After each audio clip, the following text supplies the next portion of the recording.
tuning into Halton News right here on your TV. It's Tuesday, November 24th, and I'm Jessica Kading.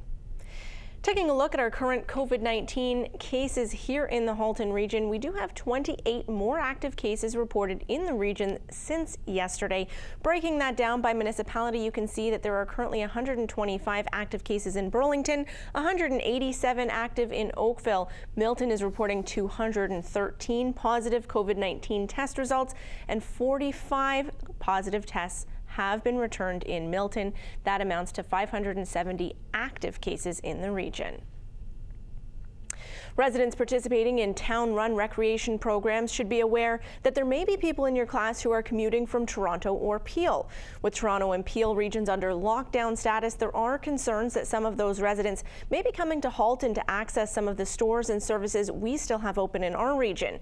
In addition to our limited indoor seating still permitted in restaurants and certain services like massages that are still offered under our red zone of control, the Mayor of Halton Hills, Rick Bennett, commented on this in council. While he's urging those who are living in lockdown areas to refrain from visiting Halton, the town is still allowing residents outside of Halton to participate in town-run recreation programs. The town says they do not discriminate by address, besides charging an additional non-resident fee, which is in line with the other municipal recreation programs here in Halton, such as those in Burlington. I spoke with Burlington's Mayor Marianne Mead Ward about how Burlington's COVID-19 numbers and the restrictions currently in place are doing. Our numbers go up and down. We're still lower than we were at the peak of the second wave, so that's good. They're still trending down, but there's a lot of concern in the community, especially leading into Black Friday, about people from lockdown areas traveling and coming to Burlington. And of course, we have some destination stores, IKEA, our malls. These are places that have drawn people from outside Burlington for some time. And so, as you will remember, early in October, when those areas were in red zone or stage 2, and we weren't, MPP Jane McKenna and I issued a statement asking people not to travel. I will be issuing a similar statement, a reminder to folks tomorrow, and certainly supporting the statement that Rick Bennett, the Mayor of Halton Hills, put out today, also asking folks to, really support your local businesses, especially in lockdown. They need you now more than ever. So avoid travel except for essential purposes, work, school appointments, things of that nature. And for other things, those discretionary travel, please support your local businesses. When I asked Mayor Mead Ward about the delicate balancing act between public health versus business and the economy, this was her response.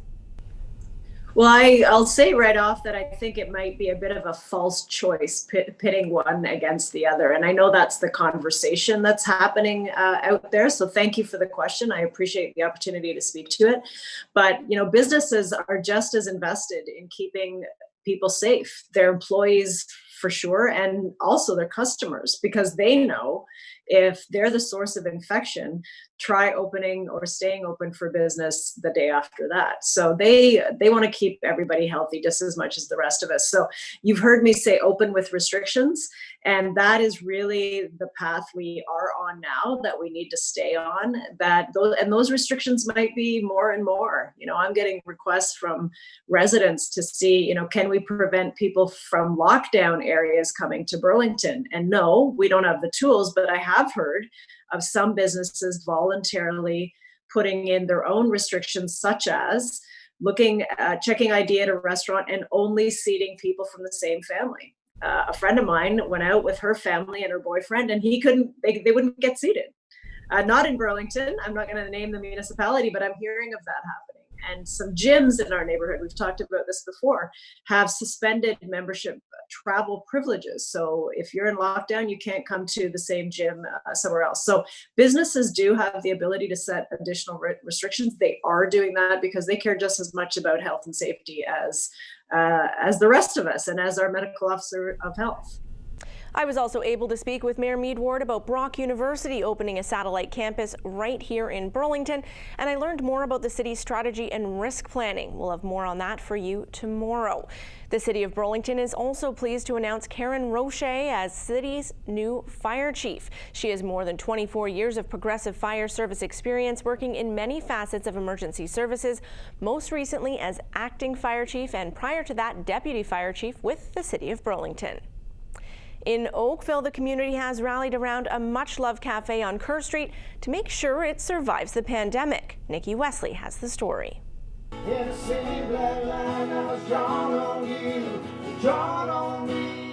The Moonshine Cafe has been a musical mecca on Kerr Street since 2006. In September, with no end to the pandemic in sight, two longtime patrons, Paul Rooney and Ron Muller, took action. When COVID started, we sort of watched as the months went by and realized that the Moonshine was going to be in trouble. And there's a lot of other businesses that come across that have had to face the same thing. But the thing about the Moonshine is that it's such a cultural place that it was one venue that we didn't want to lose. They started a GoFundMe page to keep the open mic nights and live music that they loved going. The difference here is it's not just a place where musicians perform, it's a place where musicians learn how to play. Many musicians, including international musicians, love the Moonshine because it has a very, it's almost like a Greenwich Village feel in Oakville, which is why it's a very unique place. You cannot start this up again. They've already raised almost $69,000. The comments on the page echo Muller's sentiments. One musician even got a group of 20 country artists to sign a guitar to be auctioned off for the cause. But what is it about the Moonshine Cafe that rallies such incredible support? For many of the musicians who come here and the people who frequent it, it's a place where we just let go and enjoy music. It's the community, the feeling of community when you come here. And there are quite a few people that have said, if it wasn't for this place, this was a sanctuary for them, a place for them to build themselves back up. And John and Jane have both welcomed anybody who comes in and encourages them in what they do. So there's a warmth that you just don't find in too many places. When first approached with the idea, co-owner John Marlett, ever the optimist, wasn't sure that a GoFundMe was the right thing to do. We were a little hesitant because you kind of get this feeling of being cap in hand, and they convinced us that wasn't what it was. It was, there would be a network of people that would like to see the Moonshine out of jeopardy and have a path forward.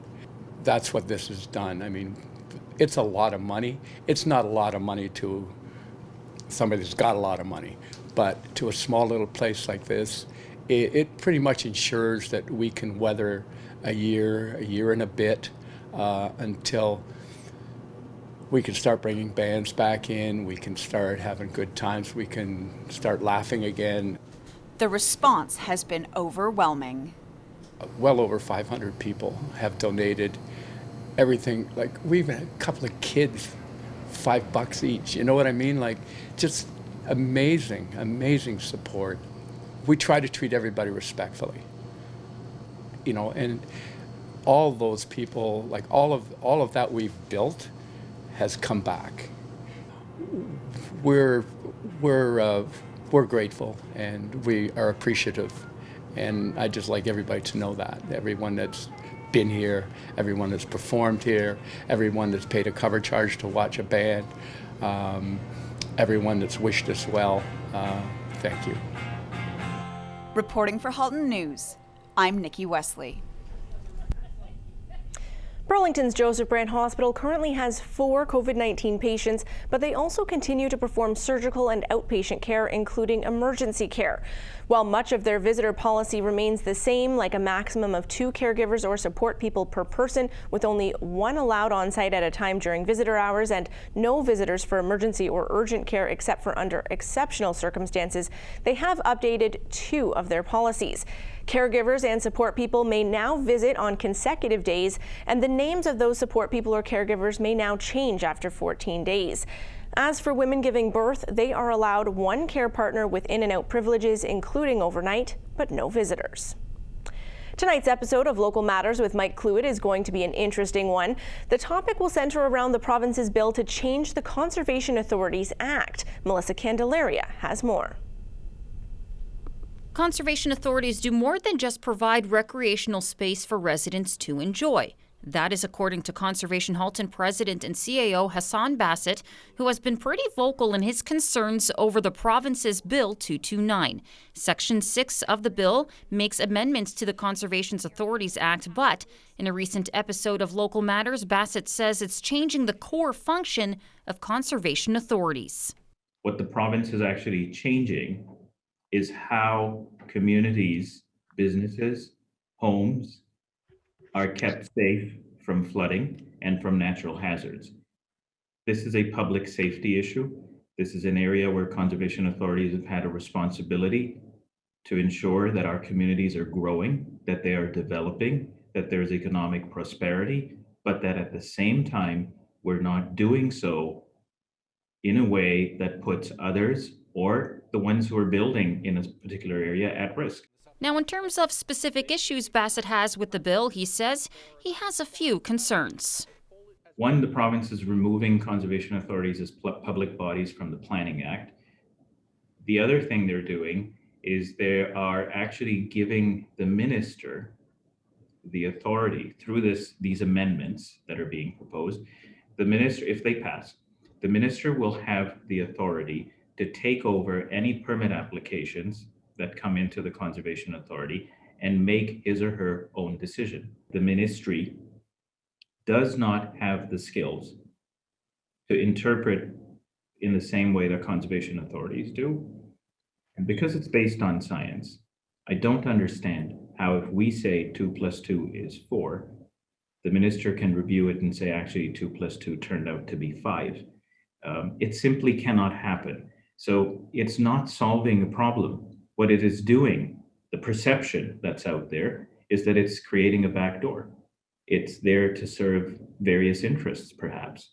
The bill as it stands passed second reading, which has Bassett encouraging residents to help them by speaking out against these changes now. There are 36 conservation authorities that serve over 400 municipalities, and they're all speaking up with one voice. Everybody is concerned. Environmental organizations are speaking up. I don't think the government was anticipating any noise around their budget bill from conservation authorities, but I think this showcases the passion that the community has, the belief in right or wrong when it comes to managing the environment and impacts on climate change. Everybody wants to buy a home in Milton knowing it's built safely. Let's keep giving them that reassurance. Reporting for Halton News, I'm Melissa Candelaria. To learn more about this bill and its effects against Conservation Halton, you can watch the full episode on Local Matters with Mike Cluett on Channel 700 tonight at 8 o'clock. As a reminder, last week Conservation Halton sent a joint letter with the mayors of Halton to the Premier asking for the province to remove Section 6 of Bill 229. Despite this bill being a provincial matter, the federal MP for Milton, Adam Van Koeverden, wanted to weigh in on this issue as well, putting his full support behind Conservation Halton. And they're one of the best conservation authorities in Ontario. They do extraordinarily important work. These are the people that are doing the research. They're doing the flood mitigation. They've got all the maps. They've got the know-how, and they're also doing the education for kids, right? And they're providing us with a place to play and do recreation. But that's only a small part of what they do. Their planning agency is so vital to the integrity of our environment as we're growing, into and around the Greenbelt. I think it's so important that the province respect the jurisdiction of the conservation authorities, and quite frankly, specifically Conservation Halton, because they do such a great job. And, while it is a provincial thing, I feel like it's my duty and my responsibility as not just a member of parliament, but also an environmentalist and somebody who ran on bold climate action. I said a year ago that I'm not running because I think the Liberals' environmental platform is perfect. I think it's good, but I think if I get elected and we elect other progressive MPs, then we can make it even better and we can make it more bold. But sadly, the decision or the bill that's been put forward by the progressive conservative Ford provincial government is a step backward. Oakville's new downtown streetscape project has officially been completed. The project really began to take roots after the recession in 2008 and 2009. The vacancy rate coming out of the recession persisted, especially as Amazon really took hold as a retail giant. Oakville studied the problem, and when the need came to fix the infrastructure below the downtown streets, they saw it as an opportunity to improve life at the street level too.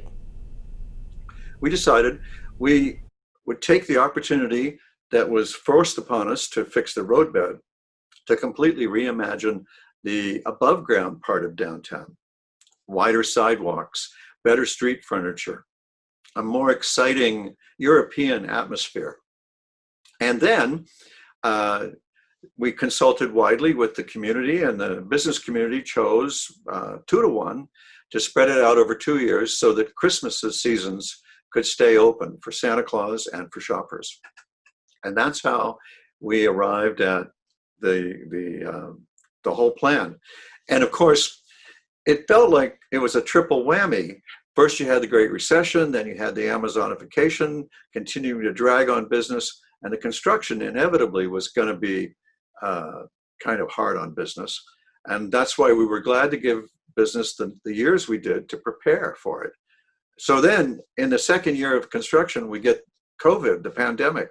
So a fourth whammy. We're just hoping that the third one, the reconstruction and the new beautiful look of it, will serve to correct all of the damage that we suffered in the first place from the recession.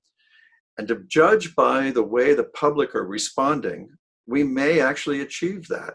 We've seen 2 really encouraging signs. The first is people are flocking downtown to see and enjoy the new pedestrian realm. I like to say we made more room for pedestrians without losing any room for cars. And so we kept, I hope, both sides of that equation happy. And the second thing that's very promising is we have people moving in.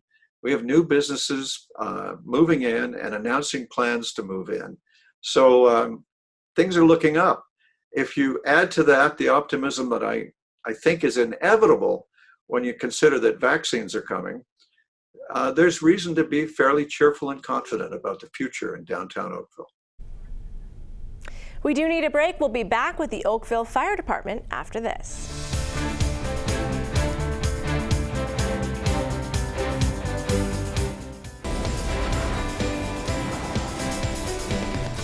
Welcome back to Halton News. The Oakville Fire Department has been using new ways to get their messaging out during COVID-19. They recently started posting videos of firefighters explaining the various tools that they use on their Facebook page.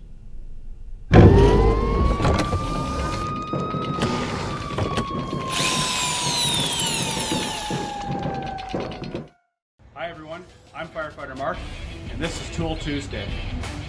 The Halligan bar is especially useful for breaching many types of locked doors. The Halligan bar consists of a forked claw, a tapered blade called the adze, and a tapered pike called the spike. The claw can be used to pry open a door, pry off the hinges, and it's routinely used to shut off a gas main. The adze can be used to break a latch of a swinging door by forcing the blade between the door and the frame. The spike can be driven into a lock cylinder or a hasp of a padlock. It can be used to remove hinge pins or even break glass for access or ventilation. A rope can be tied around the shaft to create an anchor for an emergency bailout. It can also be driven into a rooftop to create a step or foothold. And that's your Fun Facts Tool Tuesday.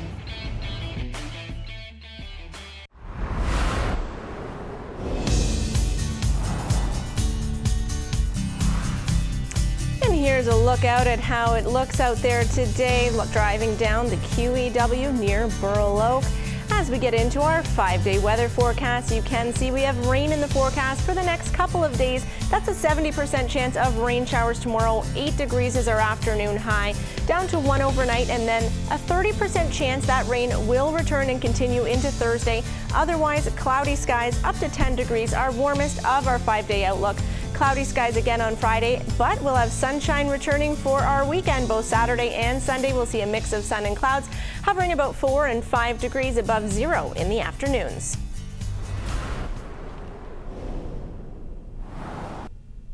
The Milton Chamber of Commerce says it's time for the community to come together and show appreciation to those who have helped shape the Milton community for the better during the pandemic as one of the strongest business communities in the country. The Milton Chamber is now accepting nominations for 2020 Community Awards in order to celebrate the outstanding efforts of businesses and individuals who have survived or thrived during these unprecedented and challenging times.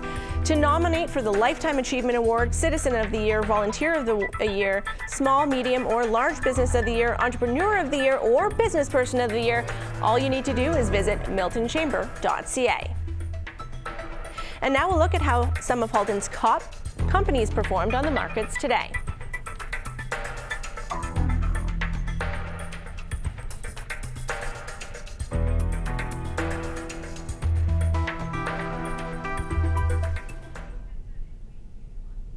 And we'll be right back with Robin Bailey, the Executive Director of the Burlington Food Bank, after this.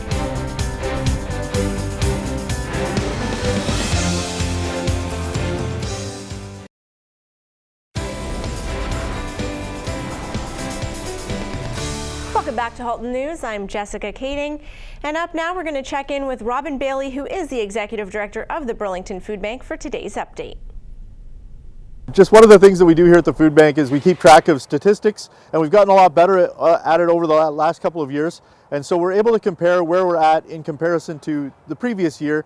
And that's what I wanted to talk about today, is just our donations. I kept feeling like because we were missing out on all of these really large food drives that we were way down on our donations. We're actually up. So we want to thank all of the people that have been doing these small food drives. You've had an immense impact on what we're doing here. The reason that we're not being able to build our stock is because we're also helping a tremendously more number of people. We just keep helping more and more people each day. 30 people again today, and so we just want to thank all of those people that continue to do your small food drives. Even if you're just dropping off a bag at your local grocery store or at the local fire hall, it's having a big impact and we really appreciate it. Please continue to do those things. I'm not sure how we would do it without you. So again, we're glad that you're part of our team and helping to support us. If you need our assistance, make sure that you're contacting us, info@burlingtonfoodbank.ca or 905-637-2273. Thank you so much for tuning in to Halton News tonight right here on Your TV. We will be back again tomorrow night live at 5. Until then, I invite you to connect with us on social media. You can find us on Facebook, Twitter, and Instagram at Your TV Halton. You can also connect with us via email. That's at haltonnews@cogeco.com. Please do feel free to send any questions, comments, or story ideas. And if you'd like to see more content, please visit us online at yourtv.tv. For Halton News, I'm Jessica Kading.